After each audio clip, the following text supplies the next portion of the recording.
So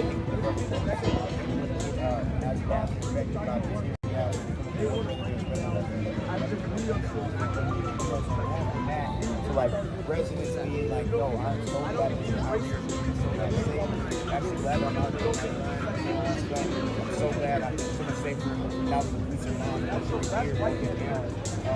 Residents told me that they have their windows all the way closed, but their uniform neighbors have tear gas.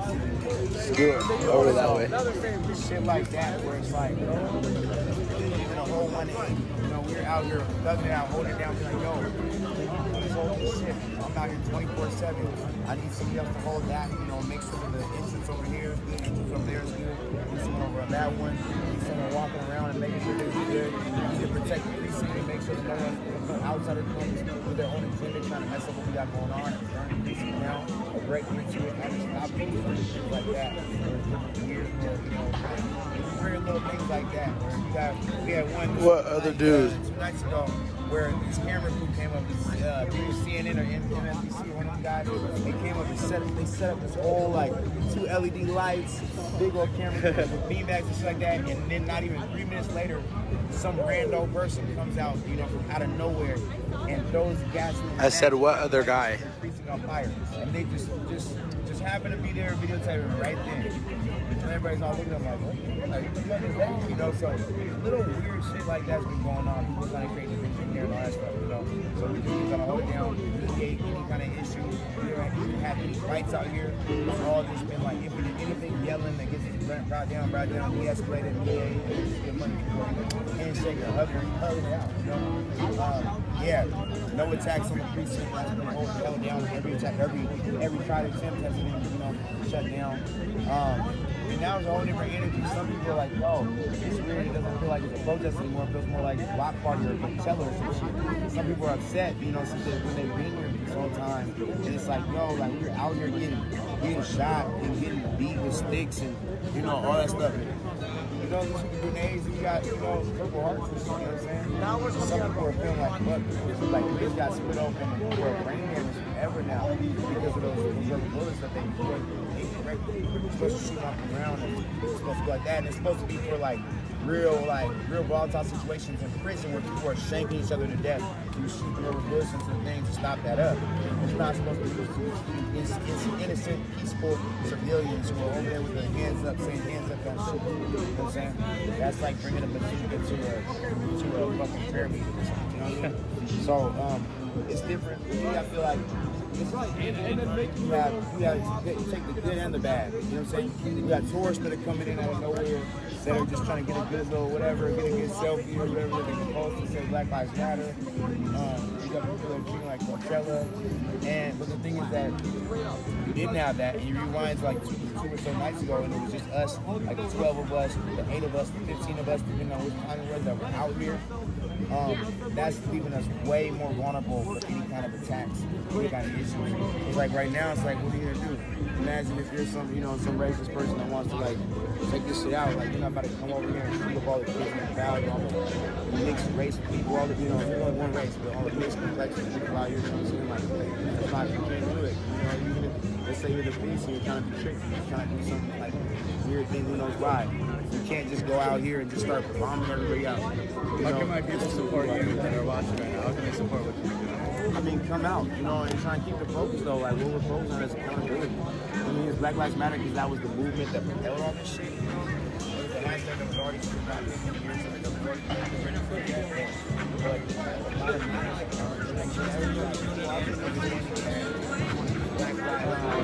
lot of Black lives are disproportionately affected by that. You know what I'm saying? It's almost like a darker complexion.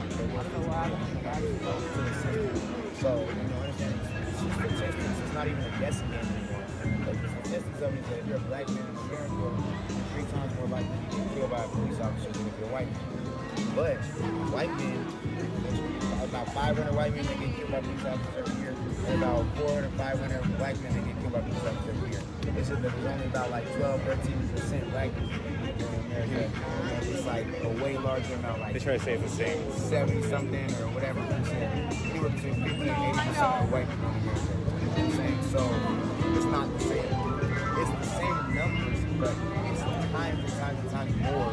You know what I'm saying? So it doesn't matter at that point. The point is that the system's fucked up. It's made to be fucked up like that. The system was created. These forces were created to bring those slaves. You know, bring them in. So now that you can have free work from slaves, you don't have to call them slaves.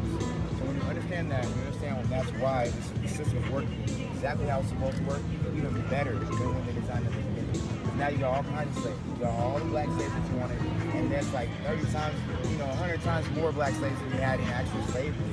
And then you also have brown slaves, beige slaves, white slaves, all kinds, pale pink slaves. You know what I'm saying? And all free labor. You can get out of prison and still owe the prison money because you're still supposed to pay them. They're getting paid for it. So we gotta look into all that stuff, accountability for police officers. And yeah, that goes into other things, the prison industrial system, privatized prisons, that shit is gonna change that. Why are they privatized? Why are they, you can't have capitalism when it comes to prisons. That's crazy. That's one place where you gotta switch that up. You know what I mean? So shit like that. But just remember where you're out here, come out here, to donate, but for really be careful and mindful of the organizations that you're donating for. A lot of people coming in here and hijacking shit and taking it for their own stuff, or like doing what they've been doing their whole life, and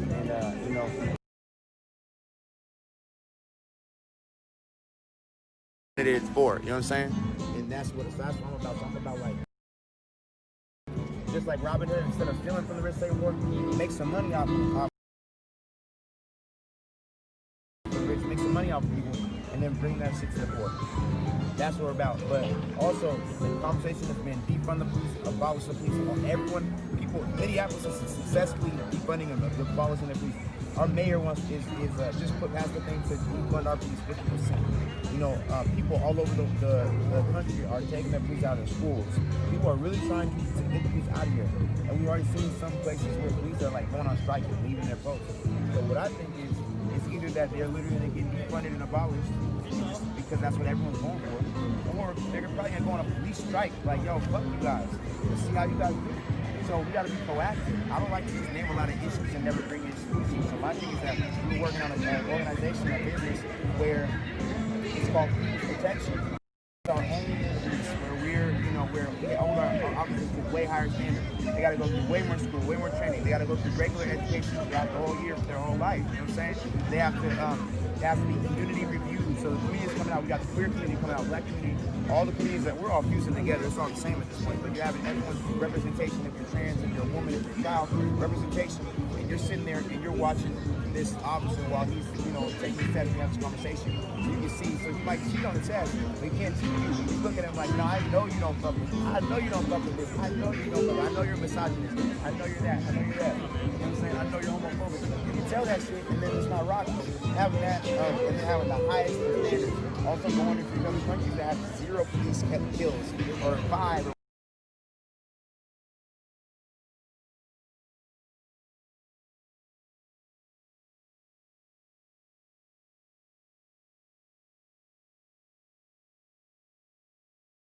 Whatever it is, and looking at what they're doing and being able to use whatever we can use for here. This is a different terrain here. We got a lot more guns, a lot more gigs. Whatever we can apply, we're taking that shit and applying it over here. Doing a whole little rework of it, and then doing it for a fraction of the price. So that way it's alluring to all these other people because now we don't have to use as many tax dollars. We're not getting tax dollars at the beginning. But if we show them that this works in this small area, and it's showing people that it works in this small big city, which is the perfect size city to do that, then it's like now we have but now we show the rest of the world, and now we have a whole program that's scalable. On top of that, we're creating an app for it. Imagine this: Uber for police. Bang. Now we can deputize you. You still have to go through the same training, all stuff. You either decided to be armed or unarmed, but you have to go through the same shit. You got to go through social work training, all this shit. You got to know how to shoot. You got to know how to wrestle and do jujitsu and all that fucking shit. You got to have way better training than everything that you got and 1,000 times more shit. Now you're deputized, but you have all the training. You go through all this stuff, bang, bang, bang. Now you can be chilling watching Netflix. On your phone, you can be like, you know what? I'm going to go into drive mode. You press that on, turn complacency off, go into drive mode. And now you too, if you hear a call or whatever, it pops up on your shit, it shows it's 2 blocks away. But I don't take that. Now you hop out, you know you have a little lift mustache, little glowing mustache you put in your car. Now you have your protection, like glowing orange, whatever the fuck it is. Put it on your car, drive off, handle this shit that's 2 blocks away. You might have 5 officers that went and came out. You might be an unarmed one and it was just like a child just running in the street. Or it might have been some person that's trying to jump off a building or something like that. But now you can de-escalate them instead of being like, you know, or whatever, that type of shit. It might be a shooting, but let's say you're an armed person. You can be up there and making sure this shit's getting handled, and you're not just a social worker going there and be like, hey, please, your brains blown out. You know what I'm saying? So just doing a better job of it, showing improves, and that will be the proof of concept that this worked here, and then scaling that out. The person that called me right there, that's the homie Henry Birch. He's Tory Birch's son. She's a billionaire. That's part of the people. I'm talking with them right now. I'm talking with other people, and I talked to Macklemore about it. I talked to people in Seattle. I got some of the real famous Seahawks guys that want to jump on and want to tap in as well. So it's one of those things where we're going to do it throughout the city, and then from there take it to Minneapolis, and then take it everywhere else from there. You guys are from Minneapolis? Yeah, that's dope. But yeah, that's the next one. Just to, hold these hubs down and then go from there. So now, not only is that force really scalable, and my building, my $2 million building downtown, that's gonna be the first precinct that we have. It's downtown. It's not right here, but it's downtown. But that way, that'll be the first precinct. I'm donating that to the cause. And then now we have this app as well, and that's really scalable.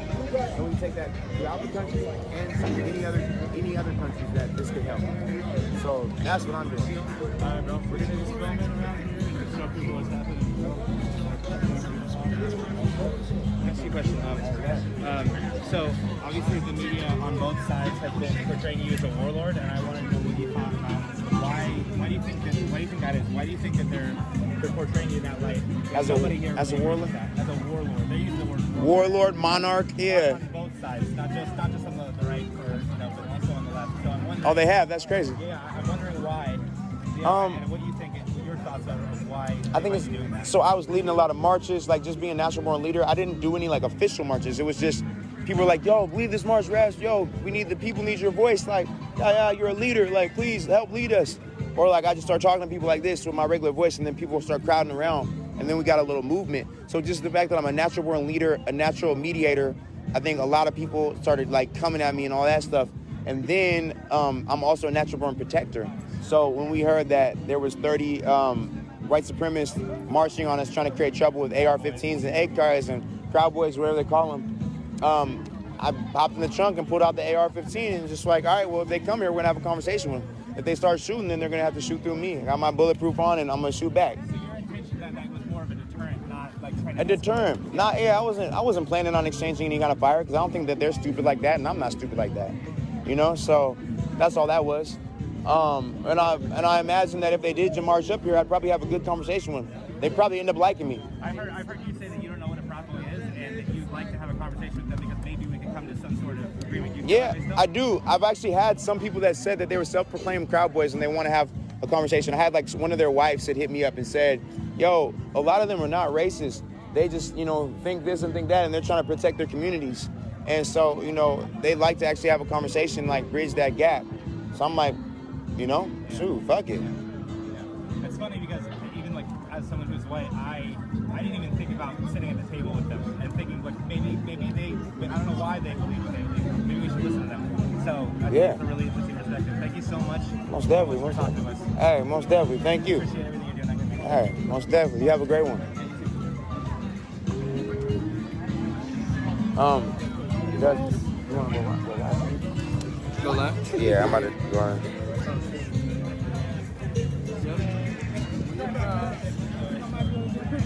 Oh yeah, most definitely. That's love.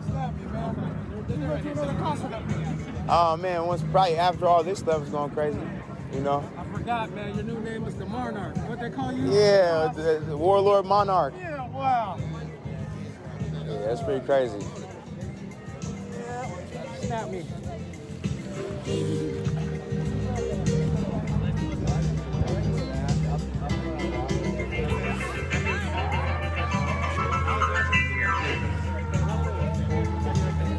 That's what's up.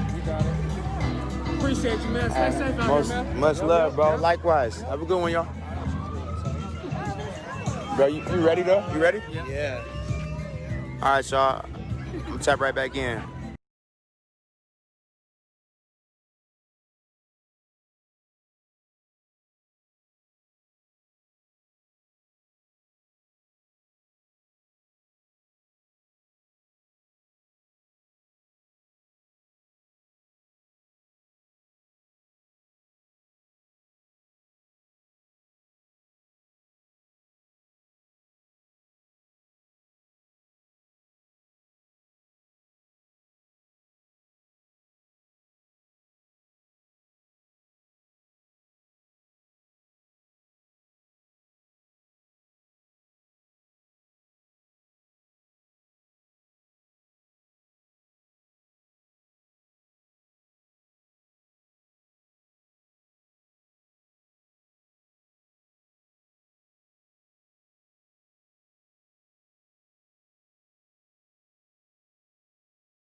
His initial reaction was, okay, I don't know what that is. I don't know what a probably is. Maybe we could talk to them and come to some sort of understanding. That's the kind of person that you're talking about as a warlord. You know, this warlord that wants to, I think I see the giant fucking boom thing in here by the playground. I see. Yeah, I've been doing this a lot, and I haven't had a chance to talk to Raz, so I thought that was fucking awesome. I've said before that I wasn't really sure about him because I had met him. I've only seen him speak a few times, but I believe that he has the best interest of the movement, and that he just might, you know, he might react sometimes to things and then not realize how it can be turned against us. And I think he's getting better and better at that. I see. All right, I found one of them. Here we go. Found one of you guys. What's up? Hey, what's going on, man? Let me ask you your because you were there that whole time with Raz, right? Just now? Yeah, Pretty much the whole time. As a complete outsider, do you think that the term warlord applies to him in any way? I couldn't put that label on him by any means. He seems like a genuine guy. I think I'm a good judge of character. I mean, I was a little bit further back, so I didn't get to hear all of his issues. Sure. But I mean, just, you know, he just sounds like a genuine guy to me. So like, you know. And I want to remind people, you might not have been able to see, but he did have a gun on his hip. He had a pistol on his hip, and that's fine because we have open carry rights in. Isn't it funny how the other side they love guns so much until we start, and then it's all, oh no, they have guns there. Oh my God, shut it down, you know? Yeah, exactly. Yeah. When they're promoting guns pretty much everywhere. Exactly. Yeah, exactly. So that's good. So we got one perspective on that. That's one of the. I can't believe we got to talk to Raz. I've been trying to do that since I started this, and that's awesome. Yeah, it's really cool. That's really awesome. Yeah. All right, Do you know where they went? no idea. We just kind of spread out. Gotcha. Okay. So they're over here, I think, somewhere. Okay. Not sure how Eric does his stream, so I'm hoping that I'm not really like fucking with any kind of process, and that's going to be with all three of them. I'm going to hopefully that I'm not, you know, distracting from their process, however their unique style is. Yes, he had a gun on his hip. Yeah, he did. But once again, like I feel like, oh man, the fact that Raz has a gun, and like the opposite side, that when they when they start talking about Raz and his guns and like what's happening here, okay, I think that is the ultimate form of concern trolling. Like one of their entire platforms for their entire party, that one of the things that they vote on is gun policy. How often do you hear them attack us for wanting to get rid of all the guns, and then we have some guns, and it's like, oh, shut it down. It's out of control. Doesn't make sense, does it? Think about what doesn't make sense in this world, guys. It's not about parties. It's about what makes sense. I want to remind everybody, I'm not a Democrat. Sure, if I have to vote, do I generally vote Democrat? Well, the policies line up more with what I want, but in no way would I ever commit to just one side because I don't want the other.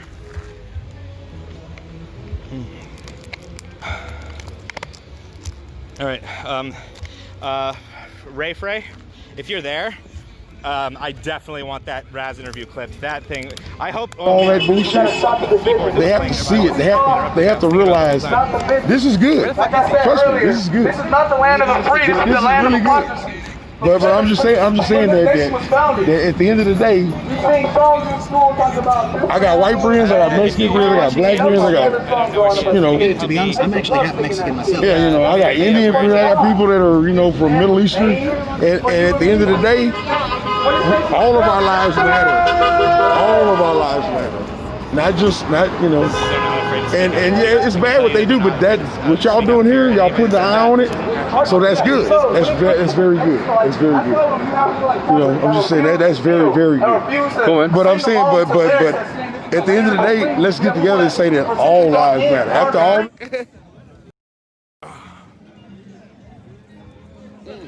What's good with it? Hey, you relate to the Browns? Huh? You relate to the Browns? Which ones? Abraham Brown and No. Frankie Brown. Frankie Brown, yes. Yes, vitamin D and all them, yeah. Yeah, that's fam. Wait, can I ask you a couple questions on camera real quick? All right, so right now you're on Converge Media. We're streaming live. I have to ask you, what do you feel about the whole chaz chop movement? 50-50? Why would you say 50-50? Well, I haven't been doing a lot of research, but I feel like it's okay. Now it's getting to where it's just like.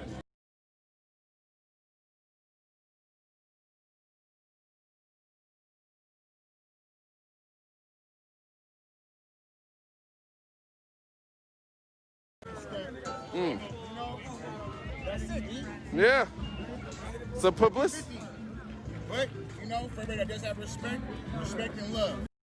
How do you feel like chaz or chop has affected the message of Black Lives Matter? You were getting into it. We're not there yet. We're getting there though. Yeah. So I feel like, honestly, this is a good thing, but it's not really a good thing. Yeah. For the other crowd now. Mm-hmm. Yeah, the other crowd. Meaning this, right? And I'm out. And out, man. Love you, brother. Peace and love. See, we're gonna get. All right. So now we are traveling through the park, and if you can notice, what up, Julian? How are you? Can I ask you a couple questions on camera? All right. So this is my good friend Julian. How do you feel about the chaz chop movement as a whole?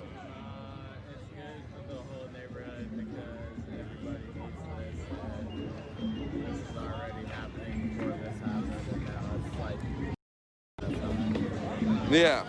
Huh. It's very interesting out here, right? How do you feel like chaz or chop has affected the message of Black Lives Matter? Honestly, the real Black Lives Matter movement has been. Hey, what's up, man? What's up, brother? Oh, we go get it. Wait, hold on. But I think it's benefiting it. Honestly, I think it's benefiting it because at least people are trying, and at least people are coming out to, want to help. And no one here doesn't want anything good. Yeah. So, why not let people try? And even if they're not fully able to, or they're not there yet, maybe they'll learn. So they need a little direction. Yeah, but at least they're trying. Right? Man. So I gotta run, but I want to let you know, thank you for being out here every day with us on the front lines, brother. All right, here you go. Hi. Talk to me. My name is Charlie Murphy. Oh, yeah. Hey, we popcorn around here. Wait. This is my friend Omari's stream, so we got to keep it professional. Okay, my name is Charlie Murphy. You know what, guys? All right, let me ask you two questions then. Yeah. Here, let me ask you two questions real quick. How do you feel about the whole chaz movement or chop as a whole?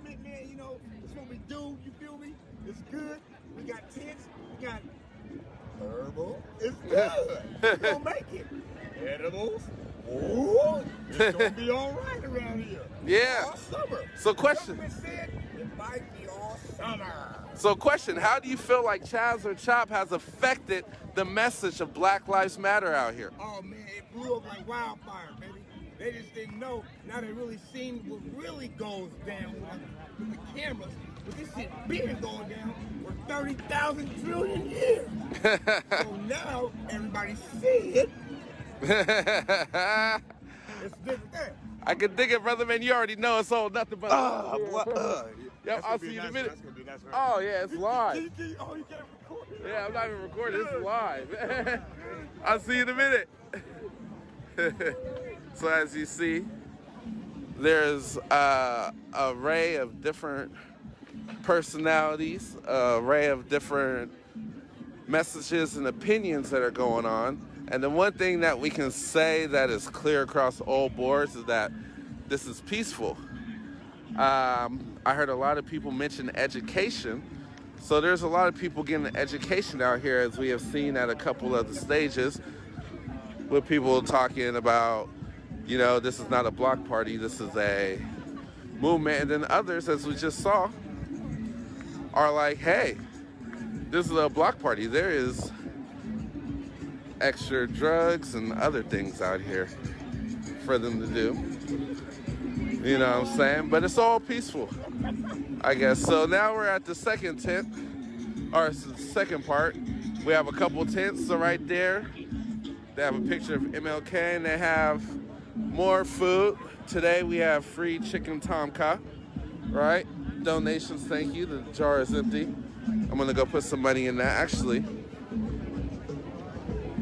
I'm not even gonna eat, but gotta support the movement. Gotta support the movement. Thank you, brother. All right. And over here, how you register to vote. So people are very, very proactive. People are registering to vote, things like that. We're gonna step in, talk to my brother Convict. What's up, Convict? Chillin'. I got you on live right now. Can I ask you a couple questions? I hijacked O's stream today.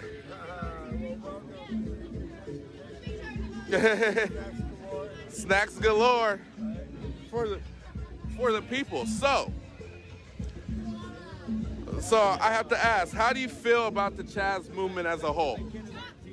Or Chop? People have been calling it two names now, Chaz or Chop. I think it's good. I think we have to. I think it's very powerful. We're going to go to the old polling one day. We just got to pick this up. So they might, you know, it's good in there. Meeting the march, leading the charge. Yeah. Definitely go here. We do like 3 to 4 hour shifts of people back there just like we all the same message, but like all the you got to organize and all the every person that has the voice. But yeah, I'm just so happy to see the youth here today. They're off at all the way to Baldwin Park right now. Yeah. Hopefully, you know what I'm saying, it's a good march, they're back. But yeah, It's a feel-good movement, right? you gotta remember why we're here. That's my second question. Yeah, my second question is, how do you feel like the Chop or Chaz movement has affected the message of Black Lives Matter?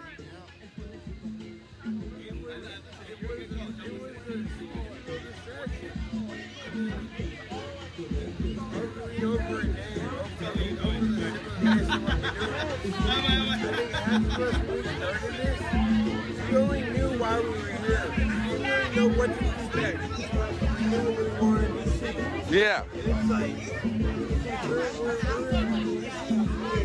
we're in a new era. It's powerful. Get ahead of you if you don't pay attention to what's going on. So yeah,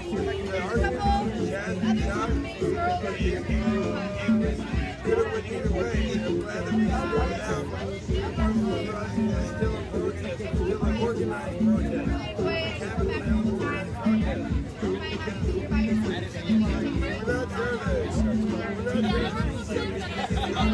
We're not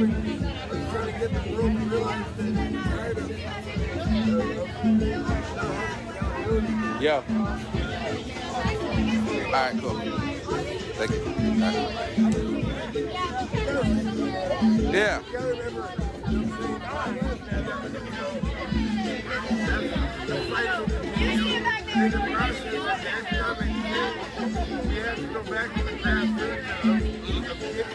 Yeah. So we every day we got marches, we got protests, we got marches, we got marches going across the city. We got a message that has to be still in the economic balance goes more into the favor of the African Americans, of Americans, blacks. It has to be I won't call you African American. Yeah. It's a hard word. I already understand what you're saying, man. I gotta run real quick. I love you, brother. I'll see you in a minute. Peace, peace. I'm gonna be back. All right, y'all. So as you see, there's my neighbor DJing. Here's more of the people of the chaz movement.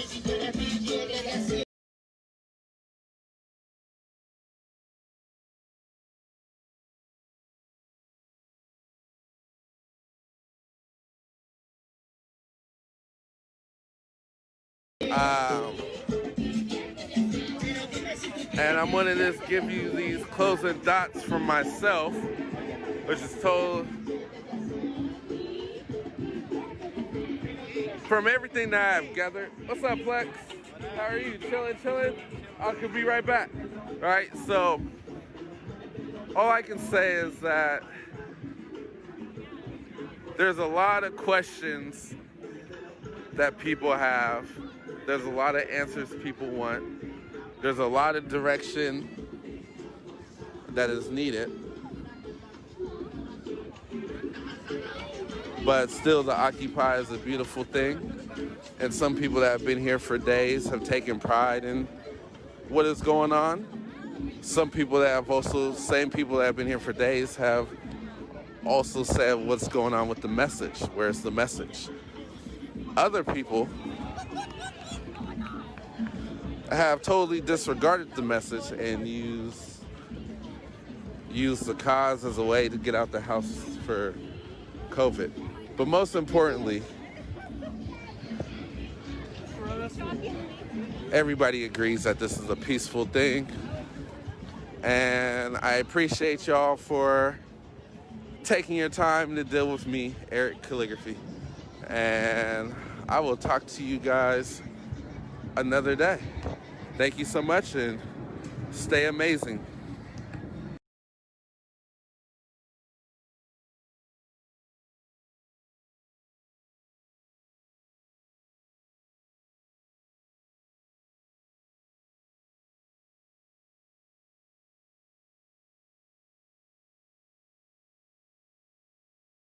Is free of police. Let's give this a space where Black lives can breathe, where we can amplify their voices. Today I tell my story, not for me, but to shed more light on the broken system we call police. I was arrested at the age of 19 in the midst of psychosis, a state in which the mind loses touch of all external reality. It's a sad truth, but I am here. I'm lucky to be alive. Oof. I don't know While in this mental health crisis, I was rolling in the grass with my shirt off in Valencia, California, in a park, and someone saw me and they called the cops. I was blindsided by several police officers, their hands on their guns, and two of them pinned me down to the ground with their knees pressed against my back. And at this stage of psychosis, I was completely unaware of my surroundings and did not recognize the situation as a threat to my life. My body laid limp, and I smiled. I imagine the police officers were ready for any sign of resistance. They dragged me to the parking lot, where I saw 4 police cars parked, and I was sworn by officers interrogating me. They proceeded to yell at me, "Are you on ecstasy? Are you on LSD? Did you smoke crack?" There was little to no time to answer, and one spoke loudly and slowly as if I did not speak English. "Are you on LSD?" Incoherently, I said, "Yes, I'm on L for love." I was charged with being under the influence. They took my shoes, proceeded to escort me to their cars, and on the way to the station, I looked out the window and I smiled at people as we passed them by. They yelled at me, "Look forward. You're making people feel uncomfortable." Behind bars, I was placed in a waiting room full of other black and brown men, not a single white person.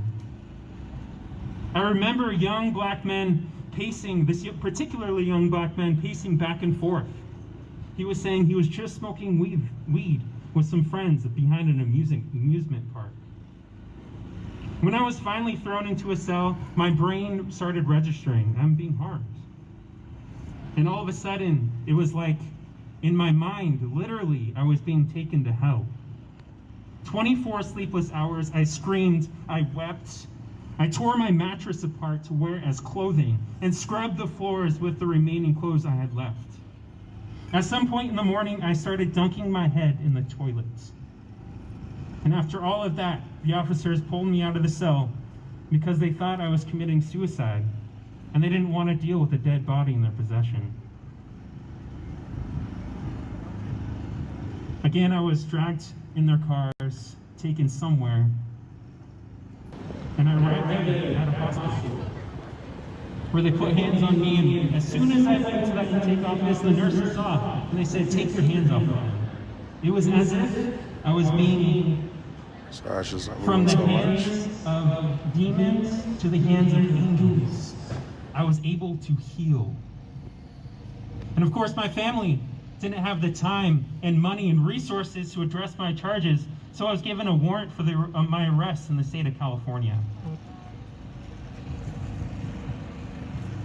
It was an extremely traumatizing experience, but I came out of it alive. Too many are severely abused and die at the hands of cops. As a person living with schizophrenia and type 1 bipolar disorder and an advocate for mental health, I want to talk a bit more about mental illness. First, we need to recognize privilege in mental health care. Yeah.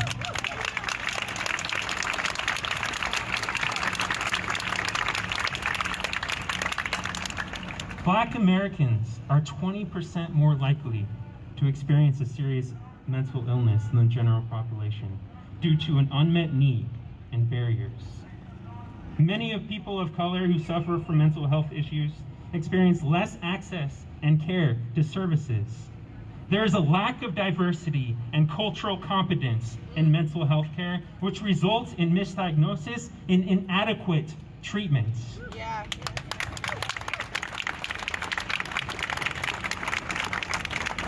I'm going to talk a bit about something that's pretty sensitive.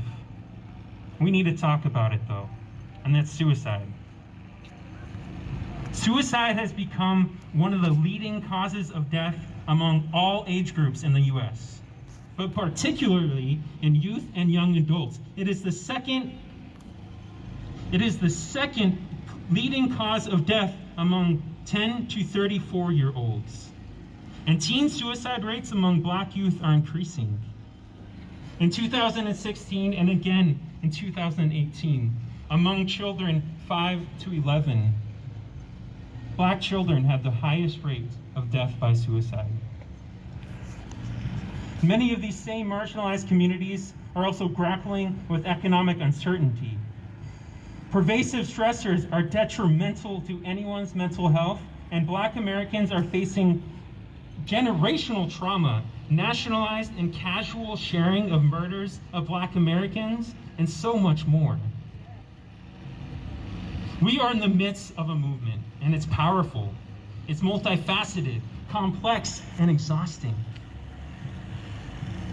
In this fight for justice, we must take care of our mental well-being and the mental well-being of those around us. In order to save lives, we must be victorious.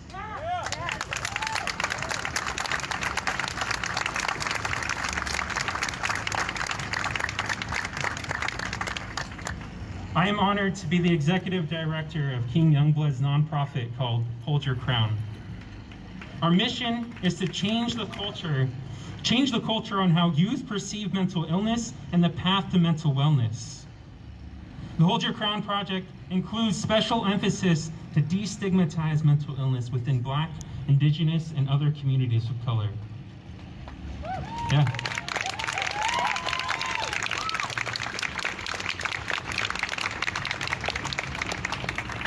Because guess what? Supporting the mental wellness for Black, people of color, and Indigenous peoples of this land supports the mental wellness for everyone.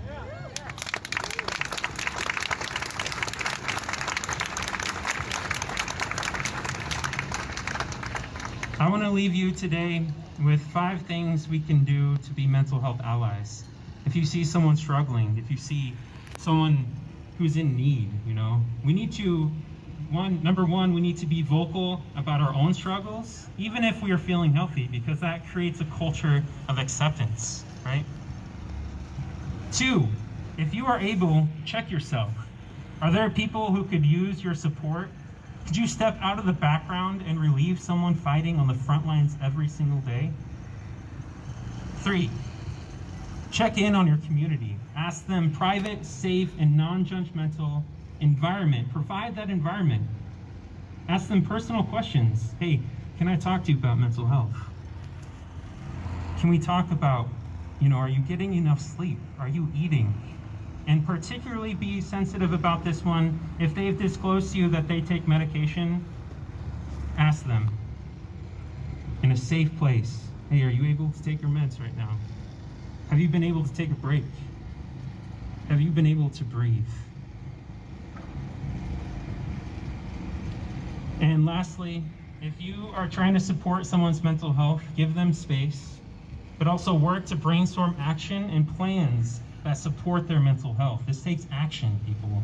Provide a list of resources, how to find professional help.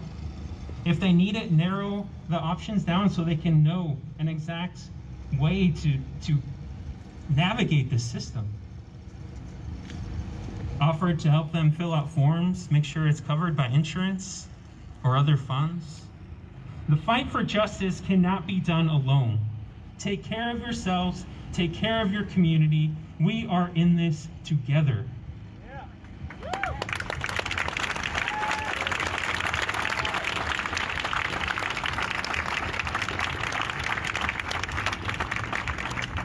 Let's not just stand here waiting for someone else to pick up where we left off. Let's fight to abolish police, care for and listen to one another, because for some, it is a matter of life and death.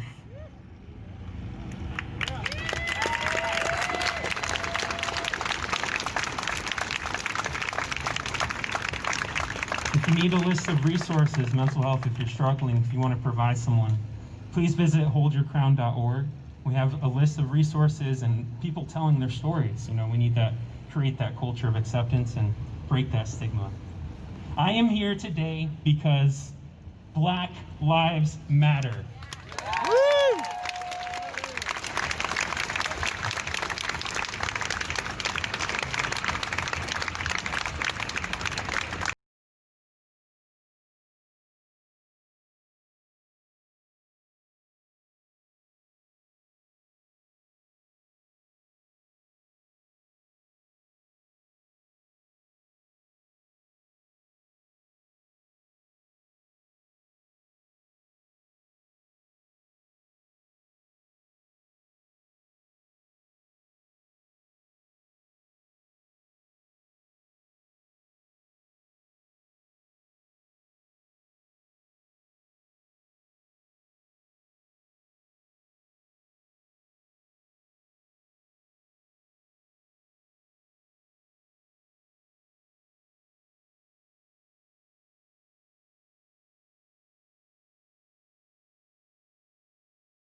Strawmanning means strawmanning is a version of sorry, is a version of it's an example of an illogical argument. It's a fallacious argument that is used in bad faith arguments. By the way, now that I can talk, I can tell you, if you didn't hear earlier, a bad faith argument is an argument where someone pretends that they're willing to have a conversation with you, or at least, you know, that they even have a chance of, you know, having a normal conversation, but in reality they have no chance, there's no chance of them ever actually doing that. They have no intention of doing that. All they want to do is find a way to tear down what you're saying. So, and the way that people do that is they use these illogical, fallacies in arguments. So, like, for the first, a lot of people know ad hominem. It's when you don't listen to the actual thing that or you don't actually address what they're saying. You attack the person that's saying it, as if that tears down their argument, as in, oh, you know, like, okay, here, I'll do an example. We just watched that guy speak. Nobody in there talking about what he's saying. Nobody's trying to prove him wrong in there. All they're saying is man titties, and oh, this guy probably has no job. Oh, he's not even black. What does he have to say? You know, like, all those things. Those are all ad hominem. It's really sad. And the thing is that once you know about these things, it takes all the power away, because you can immediately know that the argument is in bad faith and they have nothing to contribute, and just to not listen to them. So that's ad hominem. Now, the straw manning, somebody said, what's straw manning? And I'll give you the example that I mentioned in chat, what they were doing to me, they were trying to do to me. Straw manning is when you don't take the person's, you don't address the person's actual argument or point, but you basically argue a much easier to argue with point that they're not saying, and then you say, that's what you're saying, and look, this is why you're wrong. So you create a straw man. So what the girl said to me, Teresa Brown, I swear to God, stop backseating me. It's on my list of things to do to go to a business. Okay. See, they got me distracted. Let's see. Yeah. So straw manning. So what the person did in the chat to me was, they were like, it's so fucking funny. It's like ironic. They're straw manning me about what I'm saying about the whole bad faith argument thing. They were like, well, you're just saying that I don't believe it. So, or you're just saying that you can't just say, oh, well, it's illogical and so it's invalid. It's not what I'm saying. That's not what I said. I'm not saying that. I'm not saying just everything is illogical, so don't listen to it. I'm saying that what you're doing, you know, see that? And then I'll mention the last one again. You can look all this stuff up on Google. This is not new. You know, this is a way to manipulate people's opinions that just don't know about this stuff.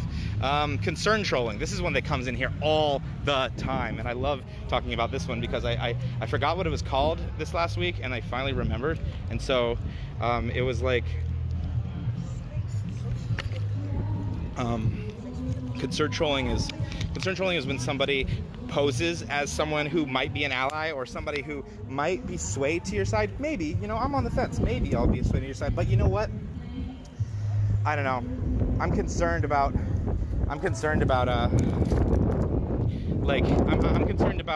the businesses in the area, or I'm concerned about, you know, like I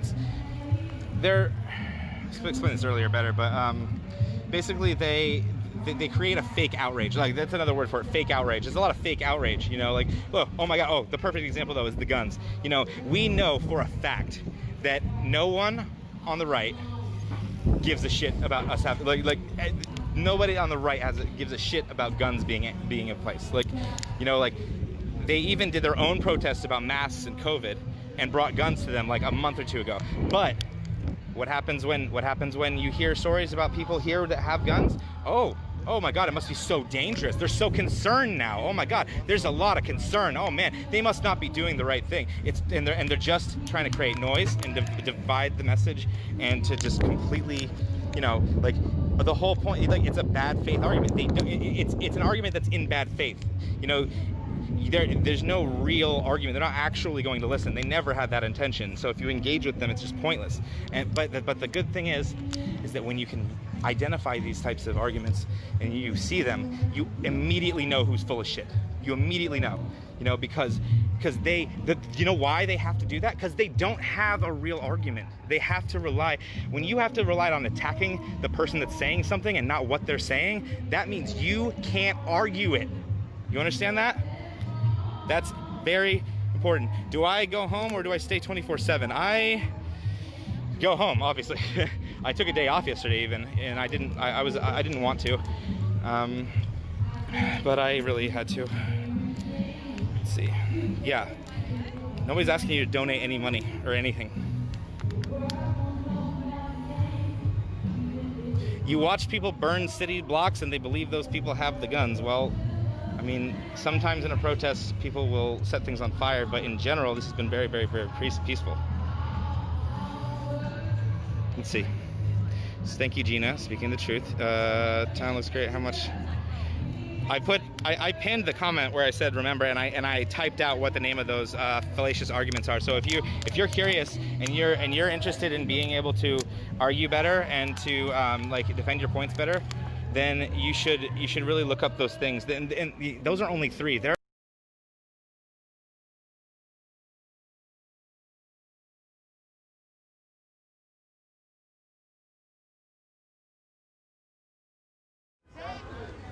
Like even if it's a middle name. But I'm just saying right is right and wrong is wrong, guys. And we all out here for a purpose. We're trying to make a statement. Don't forget, it still gets fun at night, later on in the night, it gets fun or whatever. But I'm here to protest.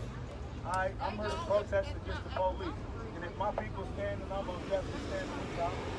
Everybody's standing. Everybody's included. And I'm most definitely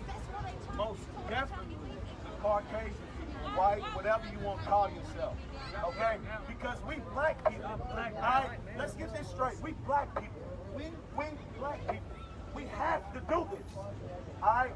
This is a must for us. If we don't do this, we will continue to get treated as if we've been treated in the past. Y'all know that. And obviously, y'all think it's wrong. As humanity, y'all standing with us. Y'all could be doing anything. Y'all could be doing anything right now, but y'all here with us, and we respect that. We appreciate that so much. Say her name. Breonna Taylor. Say her name. Breonna Taylor. Just know, this is for her. This is for you, Breonna, baby. Let's go, y'all.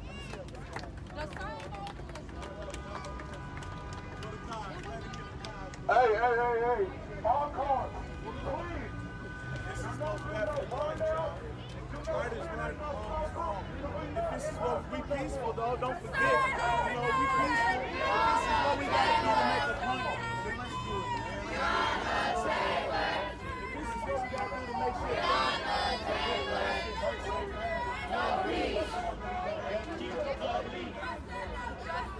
no peace.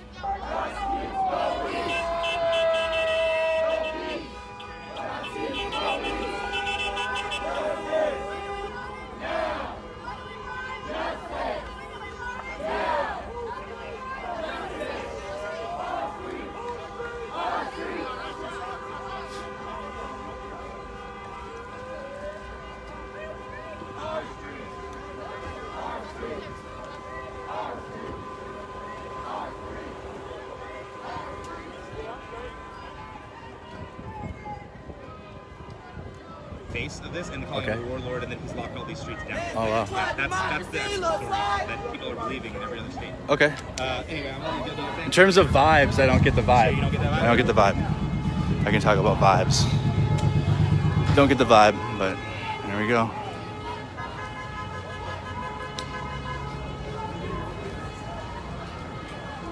So.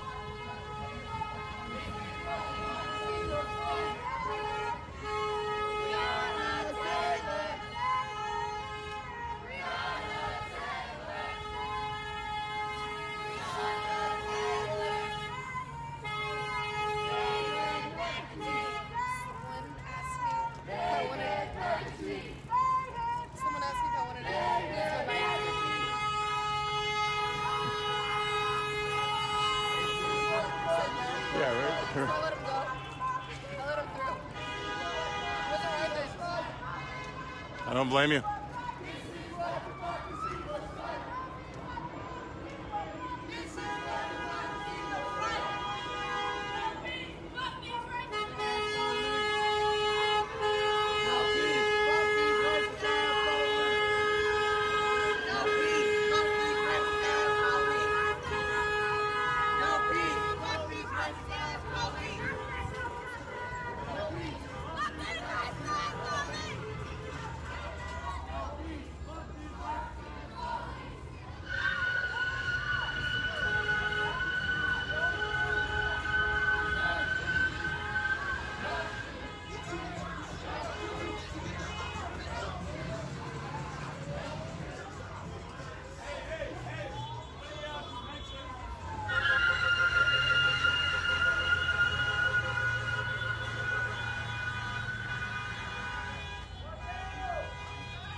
I get on your bike and I can't even pedal.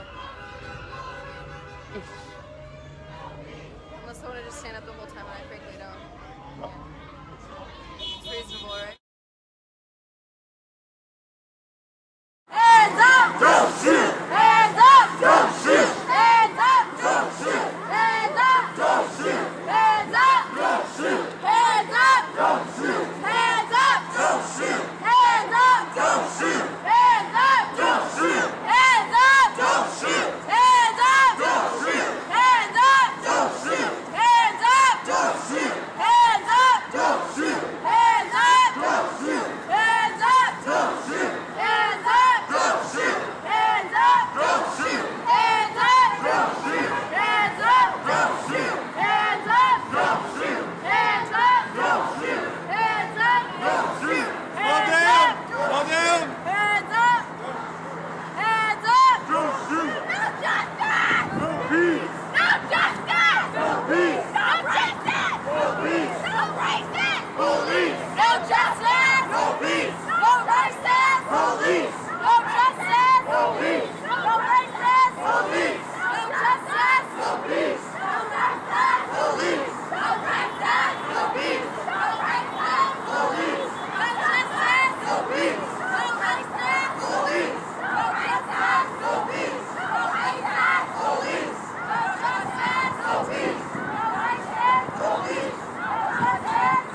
Going down the hill, you need to be slow.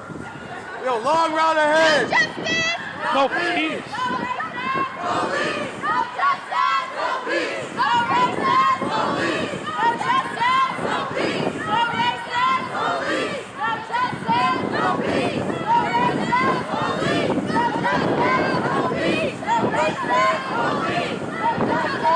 peace. No racist. No peace. No justice. No peace. No racist. No peace. No justice. No peace. No racist. No peace. No justice. No peace. No racist.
farther that way.